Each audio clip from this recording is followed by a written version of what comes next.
നമസ്കാരം. ചില ആളുകളുണ്ടല്ലോ, ഒരു കാര്യമില്ലെങ്കിലും കയറി അറഞ്ചം പുറഞ്ചം അങ്ങോട്ട് പ്രാകും. കഴിഞ്ഞ ദിവസം ഞാൻ ഒരു വീഡിയോ കണ്ടേ. ഈ ചണ്ടാള ബാബ എന്ന പേരിലുള്ള ഒരു ചെറുപ്പക്കാരൻ, സന്യാസി ആയിട്ടുള്ളത്. സന്യാസി എന്ന് വെച്ചാൽ മോഡേൺ സന്യാസിയാണ്.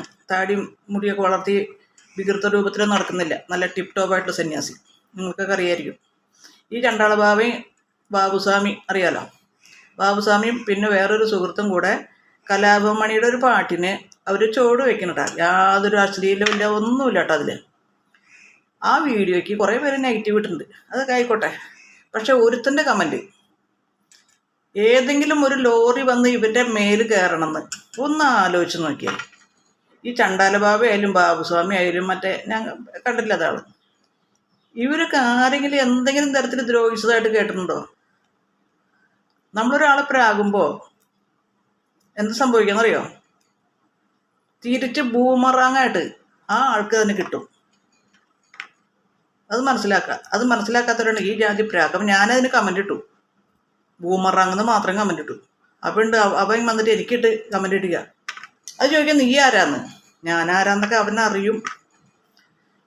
എനിക്കിപ്പോൾ ഈ പറയുന്ന ചണ്ടാള ബാബയുടെ ഒന്നും ഒരു ആരാധനയും ഇല്ല. അവരവരുടെ വിശ്വാസം. നമുക്ക് നമ്മുടെ വിശ്വാസത്തിന് നിൽക്കാനായിട്ടുള്ള എല്ലാ സ്വാതന്ത്ര്യമുള്ള രാജ്യമാണ് നമ്മുടെ മതവിശ്വാസങ്ങൾ. ഇങ്ങനെ ഒരാളുടെ വിശ്വാസത്തിനെ, മതവിശ്വാസം താല്പര്യങ്ങളെ എതിർക്കുകയാണെങ്കിൽ ഇവിടെ ഒരു മതവും പാടില്ല.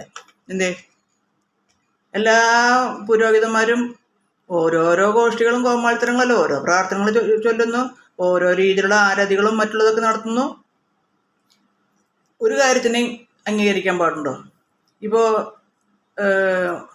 തിരുനാവായയിൽ നടക്കുന്ന ആ മഹാമാഘമേള, അതിനെ ചില പ്രത്യേക മതക്കാർ കേട്ടോ, അതുകൊണ്ട് പ്രത്യേകം ഞാൻ കണ്ട കമൻറ്റ് ക്രിസ്ത്യൻ്റെ ഒരു കമൻറ്റാണ്. അയാൾ വല്ലാതെ തെറി വിളിച്ചുകൊണ്ട് കമൻ്റ് ഇട്ട് കണ്ടു. അങ്ങനെ കളിയാക്കുകയാണെങ്കിൽ ഇപ്പോൾ ഈ ദുഃഖ വെള്ളിയാഴ്ചയൊക്കെ ആകുമ്പോൾ കർത്താവ് ചുമന്നെന്ന് പറയുന്ന കുരിശിനേക്കാളും വലിയ മരങ്ങളൊക്കെ അങ്ങനെ തന്നെ മുറിച്ച് കുരിശാക്കിയിട്ടാണ് ഓരോമാർ തോടിൽ ചുമന്നുകൊണ്ട് മലയാറ്റൂർ കയറുന്നത്. ആരെങ്കിലും പുച്ഛിക്കുന്നുണ്ടോ, പരിഹസിക്കുന്നുണ്ടോ? എന്തേ, ഞങ്ങൾക്ക് മാത്രം എന്തോ ആവാം, വേറെ ആരും ഒന്നും ചെയ്യാൻ പാടില്ല എന്നല്ല അവൻ്റെ ചിന്താഗതി. നമ്മളെന്തിനാ മറ്റുള്ളവരെ കളിയാക്കണത്? ഓരോരുത്തരും അവരുടെ വിശ്വാസത്തിനനുസരിച്ച് ജീവിച്ചോട്ടെ. എല്ലാവർക്കും കൂടെ ജീവിക്കാം.